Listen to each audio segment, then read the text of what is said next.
જેને ભગવાન જે કરતા હરતા માને, ભજનનું બળ લે, પ્રાર્થના કરે, ભગવાન એને બધા જ ગુણ આપી દે.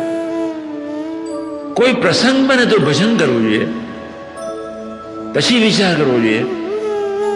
તમારી વાણીમાંથી વિનમ્રતા ગઈ એટલે દેવતાઓની સેવા, આખો દિવસ સેવા કરી હોય અને તમારી વાણીમાંથી વિનમ્રતા ગઈ, જય સ્વામિનારાયણ, બધું જ ફળ અક્ષરધામમાં જમા થઈ ગયું, તમારી પાસે કાંઈ ન રહ્યું. અને એટલા જ માટે હું કહું છું, કેટલું વર્ણન કરું યોગી મહારાજનું. એવા સાધુ, રામ,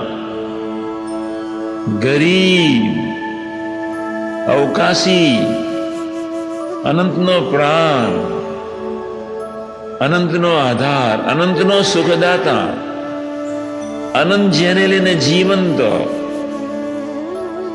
અનંતની ઇન્દ્રિયો અંતગન જેને લઈને ચેતન, અને